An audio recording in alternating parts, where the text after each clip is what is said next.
My name is Amelia. I am 19 years old. This is my story. It began on a cold evening. I was in a new house. This house was not my home. My home was far away. My family was far away. I sat on a bed. The room was big and quiet. Too quiet. A white dress was on my body. It was a wedding dress. Today was my wedding day. I married a man. I did not know him. I never saw his face before. My father said he was a good man. My mother said he would be kind. They told me he was a kind man. I wanted to believe them. I really did. But my heart was afraid. It was a small bird in a big cage, beating fast, wanting to fly away. The room had one window. I looked outside. The moon was bright. It was a silver coin in the dark sky. I saw trees. Their branches were like dark arms. They looked scary. Everything felt scary. I missed my small room. I missed my little sister, Lena. She always slept next to me. We talked for hours. We whispered our dreams in the dark. Now I was alone, so alone. My dream was not this. My dream was simple. I wanted to marry a boy from my village, a boy I knew, a boy who made me laugh, but my family was poor. This man, my husband, was not poor. He had a big house. He had land. My father said this marriage would help our family. He said I would have a good life. I wanted to help my family, so I said yes. I closed my eyes and said yes. But I did not know it would feel like this. It felt like the end of my life. I heard footsteps outside the door. My heart jumped. It was him, my husband, the stranger. The door handle turned slowly. My hands became cold. I held my dress tightly. The white fabric was soft, but it felt like a cage. The door opened, and he entered. The moment he entered, my future vanished. The future I dreamed of. The future with laughter and sunlight. It was gone. In front of me was a tall man. He was older than me, maybe 30 years old. His hair was dark. His face was serious. He had a small scar on his chin. His eyes looked at me. They were dark and deep. I could not see what he was thinking. He did not smile. He just stood there by the door. The silence was heavy. It filled the room. It pressed on me. I could not breathe. I looked down at my hands. I did not want to look at his face. He was my husband, but he was a stranger. And I was so afraid of him. He closed the door. The click of the lock was a loud sound in the quiet room. It sounded like a key locking a prison cell. He walked further into the room. He did not look at me. He walked to the window. He looked at the moon, the same moon I saw. I wondered what he was thinking. Was he happy? Was he sad? Was he angry that he had to marry me? I did not know. I knew nothing about him. I did not even know his name. My father told me his name was Daniel. Daniel. The name felt strange in my mind. He turned from the window. He looked at me again. I felt small under his eyes. I was a little mouse, and he was a hawk. He spoke. His voice was low and deep. "Are you hungry?" he asked. I was surprised. I did not expect him to speak. I was not hungry. My stomach was full of fear. I shook my head. A small little shake. He nodded. He did not ask again. He walked to a chair in the corner of the room. He sat down. He did not take off his coat. He just sat there. And he watched me. It was not a kind watch. It was a careful watch. Like he was watching an animal. A wild animal he did not trust. Minutes passed. They felt like hours. I sat on the bed. He sat on the chair. The room was a big space between us. A space full of fear and silence. I wanted to cry. I wanted to scream. I wanted to run back home to my mother. But I could not. This was my new home. This man was my new life. I thought about my sister, Lena. She probably cried when I left. She held my hand so tight. "Don't go, Amelia," she whispered. I hugged her. "I have to," I said. My voice was breaking. "I will be okay." But I was not okay. I was far from okay. I felt a tear run down my cheek. I wiped it quickly. I did not want him to see me cry. I had to be strong. My mother always said, "Amelia, you are strong." I tried to be strong now. After a long time, he spoke again. "The bed is yours," he said. "You can sleep." He stood up. He walked to a small door on the other side of the room. He opened it. It was another small room. A study, maybe. He went inside and closed the door. He did not say good night. He just left. I was alone again. But the fear was still there. It was a cold guest in the room. I waited. I listened. I heard no sound from the other room. Was he sleeping there? I did not know. I slowly stood up. My legs were shaking. I looked at the big bed. It was made with beautiful white sheets. It looked soft, but I did not feel safe. I walked to the main door. I touched the handle.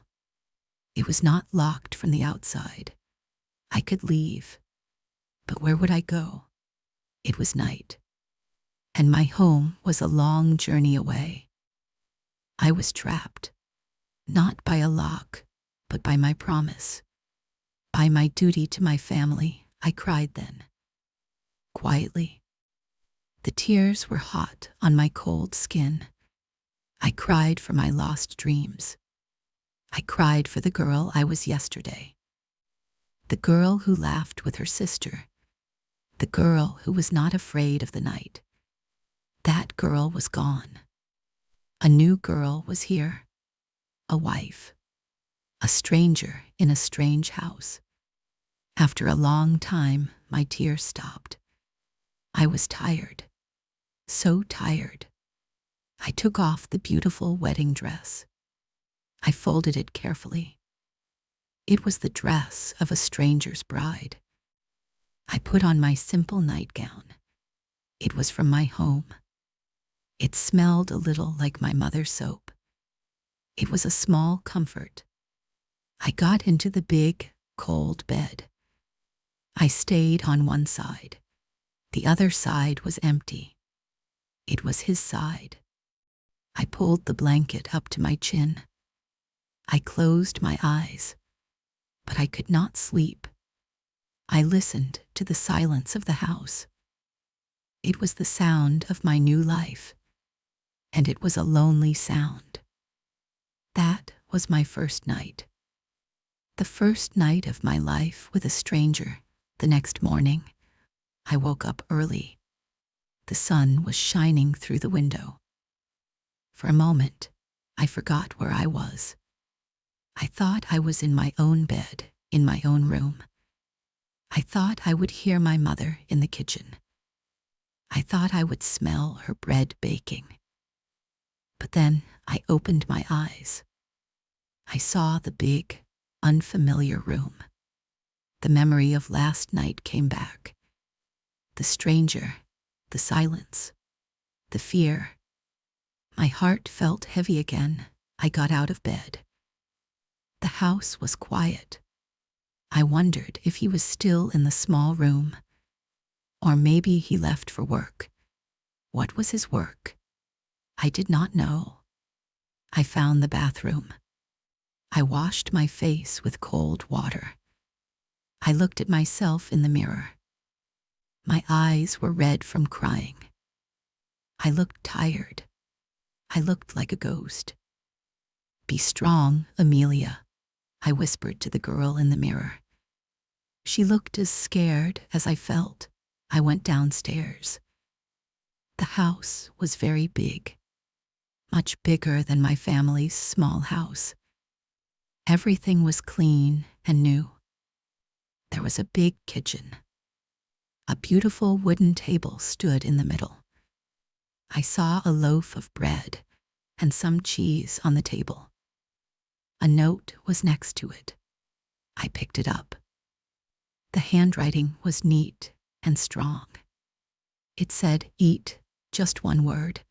From him, my hands trembled a little. He left food for me. It was a small thing, but it was something. I was not hungry, but I knew I had to eat. I cut a small piece of bread. I ate it slowly. It was good bread. I wondered if he bought it or made it. The kitchen was warm. The sun was coming in. It made me feel a little better.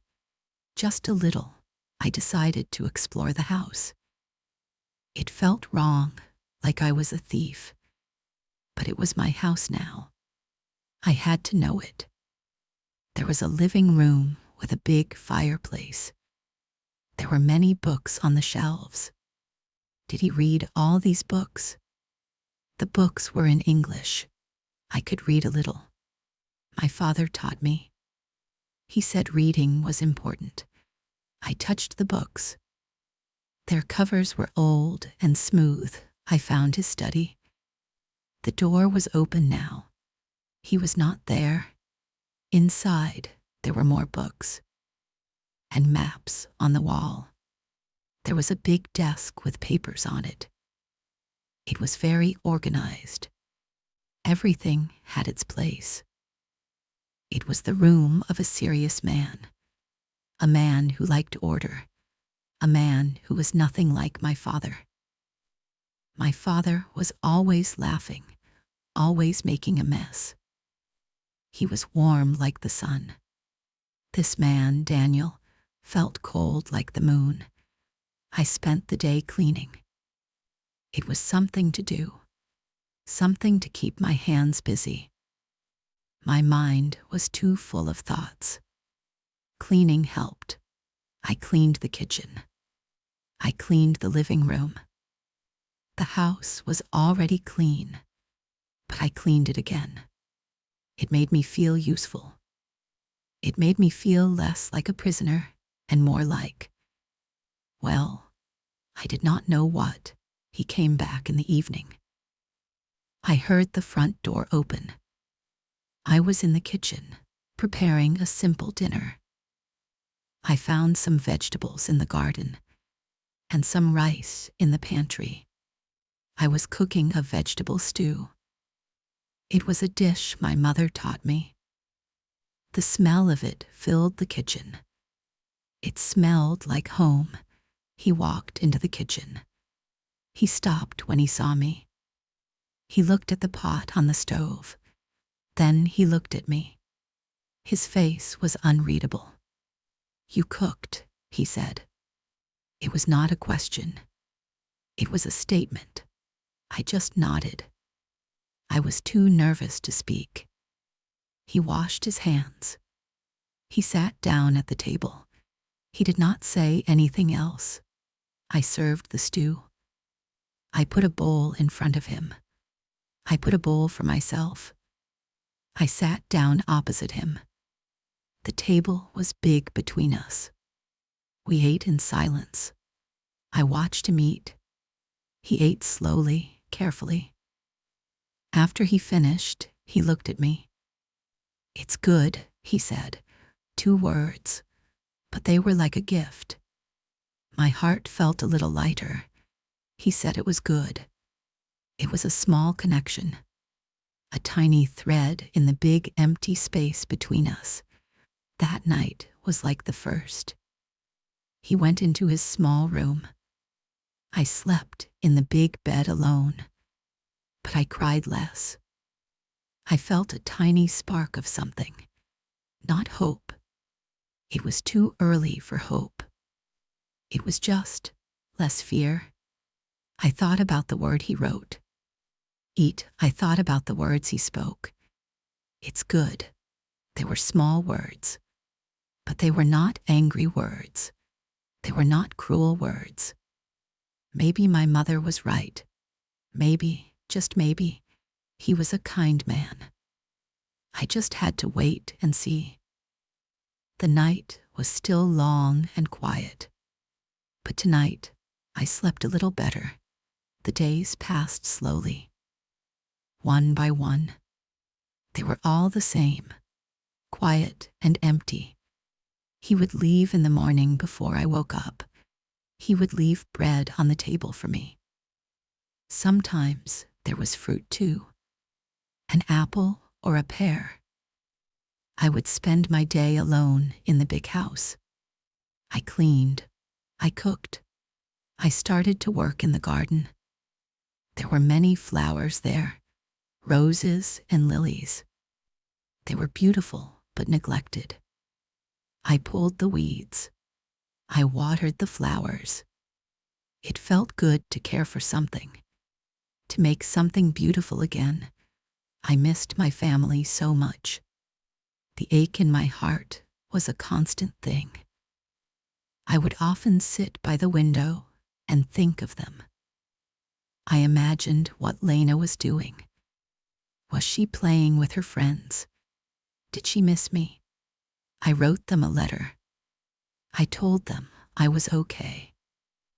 I told them the house was big and beautiful. I did not write about the silence. I did not write about the fear. I did not want them to worry. I gave the letter to the postman, who came once a week. It felt good to send a piece of myself back home.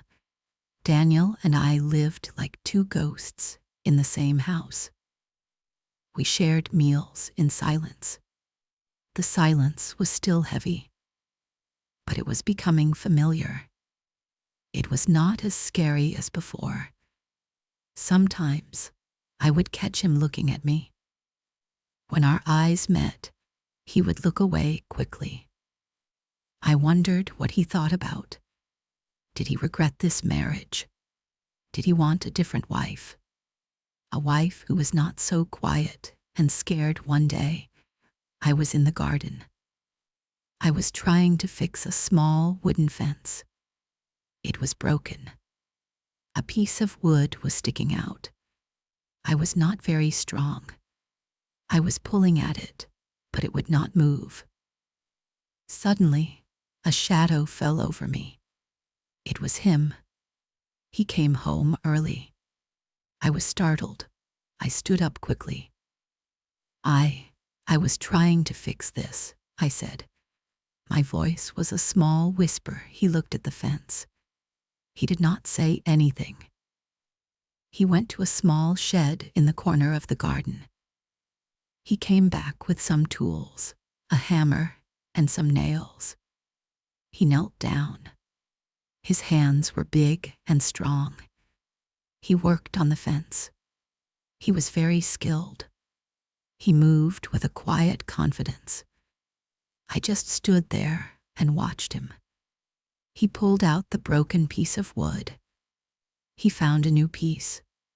He cut it to the right size. He hammered it into place. In a few minutes, the fence was fixed. It was stronger than before. He stood up. He wiped his hands on his trousers. He looked at me. "It's done," he said. I looked at the fence. "Thank you," I whispered. He just nodded. Then he turned and went inside the house. I stayed in the garden for a long time. I touched the new piece of wood. It was smooth and strong. His hands had made it so. I thought about his hands. They could be gentle. They could fix broken things. For the first time, I felt a little safe. A few weeks later, I got sick. I woke up one morning feeling very cold.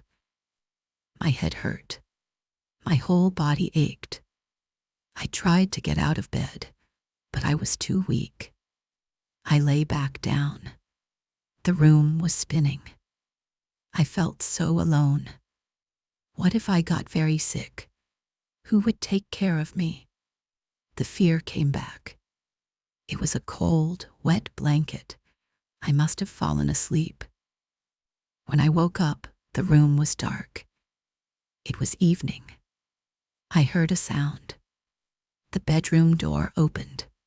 It was Daniel. He came into the room. He held a tray. On the tray was a bowl of soup and a glass of water. He came and sat on the edge of the bed. I was surprised. He had never sat on the bed before. He put the tray on the small table next to me. He touched my forehead. His hand was cool and gentle. "You have a fever," he said. His voice was soft. I had never heard it so soft before. I just looked at him. His dark eyes seemed different. They looked worried. "You need to eat," he said. He took the bowl of soup. He held the spoon to my lips. I was shocked. I could not move. He was trying to feed me, like a child. I felt my face get hot, but I was too weak to protest. I opened my mouth. I took a small sip of the soup. It was warm. It was simple vegetable soup. But it was the best soup I had ever tasted. He fed me the whole bowl, spoonful by spoonful. He did not say anything. He just looked at me with those worried eyes. After I finished, he gave me the water. Then he stood up. He brought a wet cloth. He folded it and placed it on my forehead. It felt so good. It was so cool and comforting. "Rest," he said. He took the tray and left the room. He left the door a little open. A little bit of light came in from the hallway. I was not in complete darkness anymore. I lay in bed. The cool cloth on my head. The warm soup in my stomach. I thought about what just happened. He took care of me. The stranger took care of me. He was gentle. He was kind. My mother was right. My father was right. He was a kind man. The kindness was hidden. It was behind the silence, behind the serious face, but it was there. And tonight I saw it. I felt it. A small tear rolled down my cheek. But this time, it was not a tear of sadness. It was a tear of something else, something new. Something that felt a little like hope. I was sick for 3 days. Every day, he took care of me. He brought me food. He brought me water. He changed the cool cloth on my forehead. He never said much, but his actions spoke for him. They said, "I am here. You are not alone." On the 3rd day, my fever was gone. I felt weak, but much better. I came downstairs in the morning. He was in the kitchen making tea. He turned when he saw me.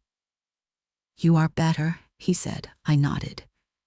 Yes, thank you, I said. My voice was still a little weak. Thank you for taking care of me. He looked at me for a moment. You are my wife, he said simply. Then he turned back to the tea. Those words stayed with me. You are my wife. He said it like a fact, like the sun rises in the east. It was a simple statement, but it meant something. It meant I belonged here. It meant he accepted me. It was his duty to care for me. But it felt like more than duty. The way he looked at me, the gentleness in his hands, that was not duty. That was something else. Life started to change after that. The silence between us was still there, but it was different now. It was a comfortable silence. It was not empty anymore. It was filled with a quiet understanding. We still ate our meals without much talk, but sometimes he would tell me about his day. He worked as a carpenter. He made beautiful furniture. He told me about the wood he used, the way it felt in his hands. I listened. I loved hearing his voice. It was calm and steady. One evening, he came into the living room. I was reading one of the books from the shelf. It was a simple story about a girl and her horse. He stood there for a moment. What are you reading? He asked. I showed him the book. He looked at the cover. My mother loved that book, he said. I was surprised. He never spoke about his family. Your mother? I asked gently. He nodded. He came and sat in the chair opposite me. She passed away a long time ago, he said. His voice was quiet. My father, too. I have been alone in this house for many years. My heart ached for him. To be alone in this big house. It must have been so lonely. I'm sorry, I said. He looked at me. His dark eyes were sad. She was a kind woman, he said. She loved the garden. She planted all the roses. Now I understood why the garden was so important. It was his mother's garden. I felt a new determination. I would make that garden beautiful again, for her and for him. The roses are beautiful, I said. A small smile appeared on his face. It was the first time I had ever seen him smile. It was a small, sad smile. But it was a smile. And it changed his whole face. It made him look younger. It made him look handsome. My heart did a little flutter. It was a strange feeling. A new feeling. We talked for a little while that night. He told me about his mother. How she taught him to read. How she loved to sing. I told him about my family. About Lena and her funny jokes. About my father and his loud laugh. For the first time, we were not two strangers. We were two people sharing our stories, sharing our sadness. That night, when he went to his study, he said, "Good night, Amelia." He said my name. It sounded so good in his voice. "Good night, Daniel," I replied. I went to bed. The bed did not feel so big and cold anymore. I thought about his smile. I thought about the sadness in his eyes. I felt a connection to him. A deep, quiet connection. The fear was completely gone now. In its place, something new was growing. It was small and fragile, like a tiny seed. And I did not know what it was, but it felt warm. It felt like coming home, I started to work in the garden with all my heart. I wanted to make it a happy place, a place full of life and color. I spent hours there every day. I learned the names of all the flowers. I talked to them. I told them Daniel's mother loved them. I felt her presence there sometimes. A gentle, loving spirit. Daniel would watch me from the window sometimes. I would pretend not to notice, but I could feel his eyes on me. In the evenings, he would come and see my work. He would point to a flower and say its name. He knew all of them.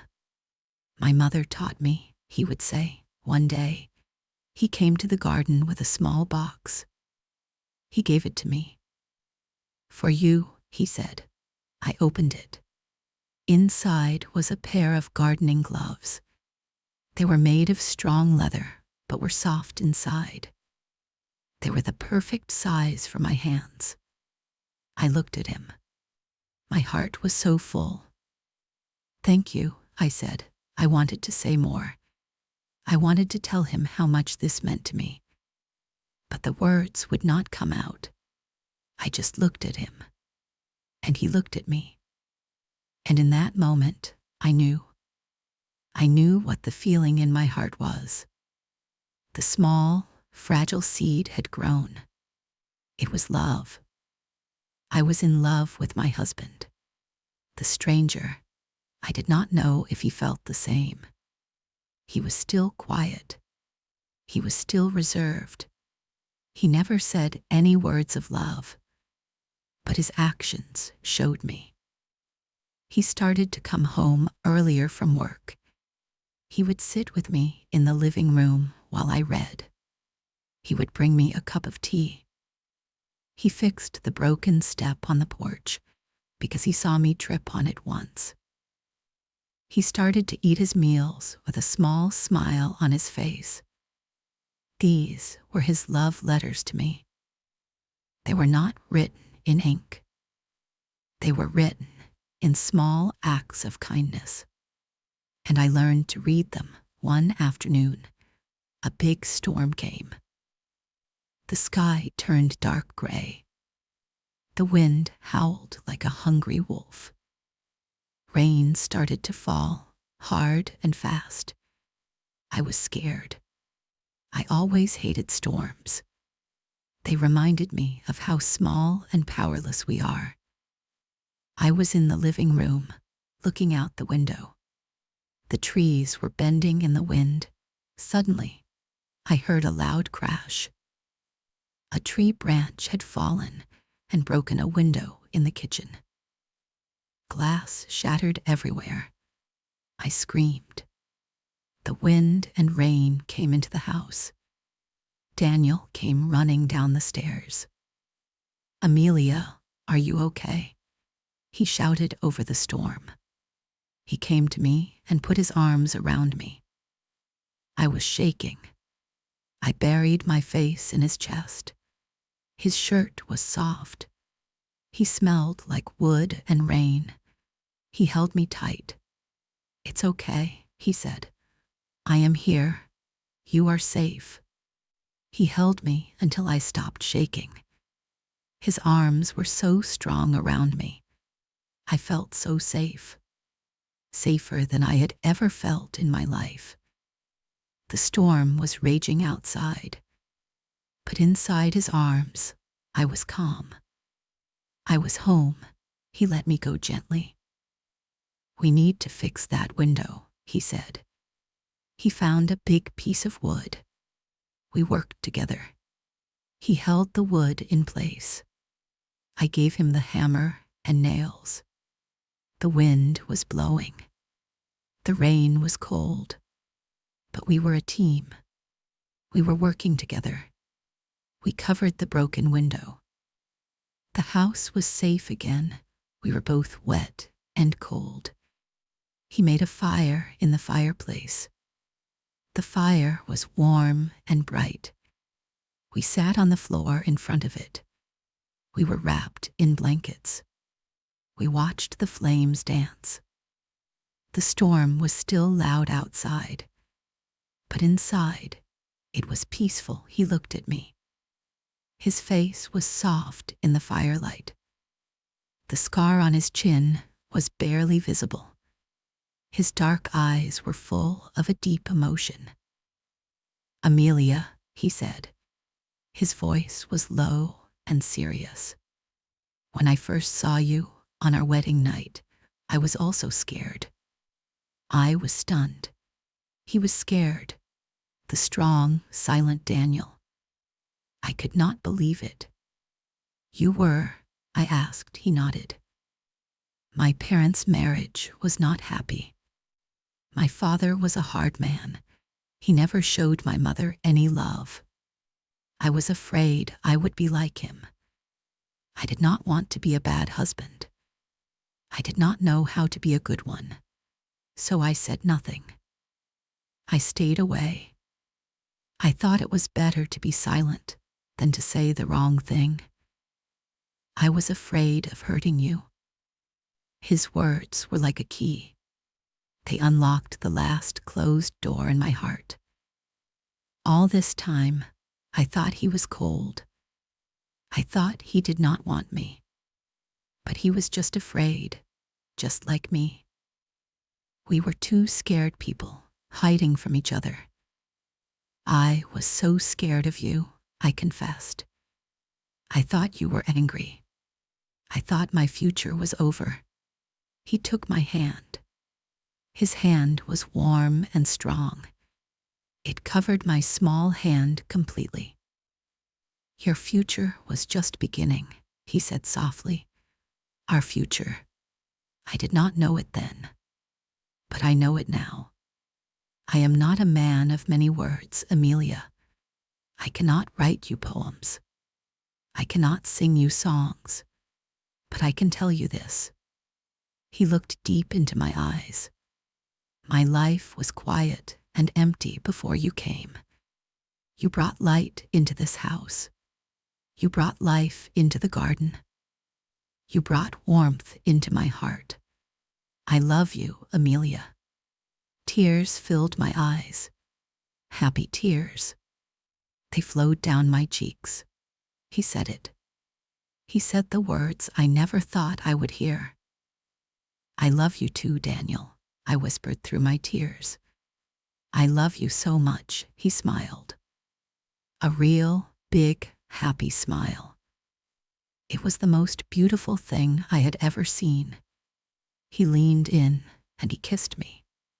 It was a gentle kiss, a careful kiss.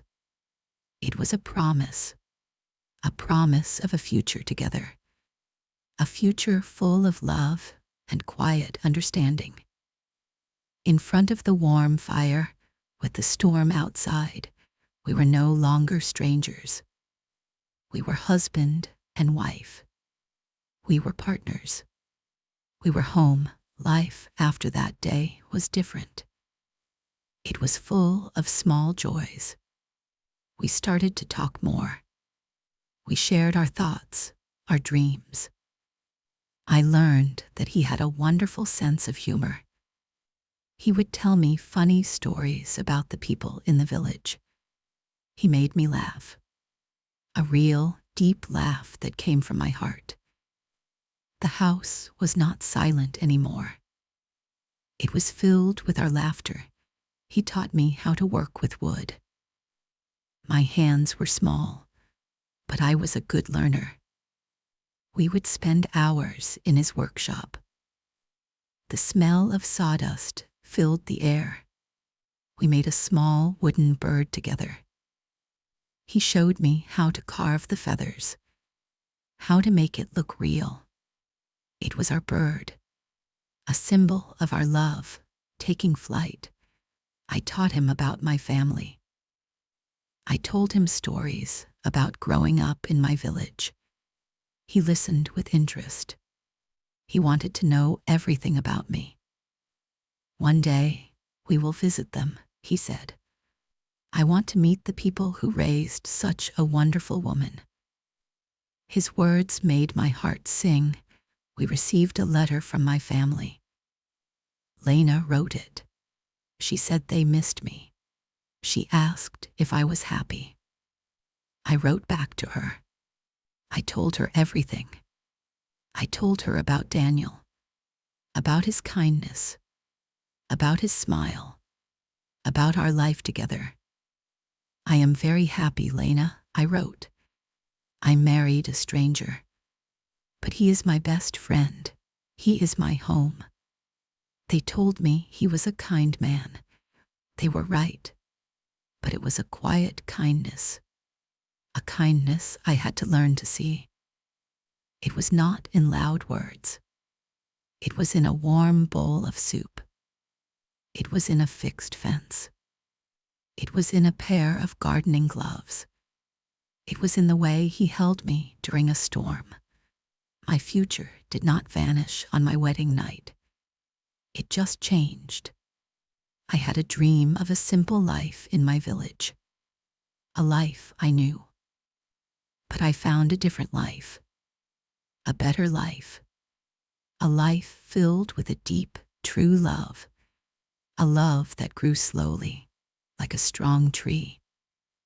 It was not a fire that burned fast and bright.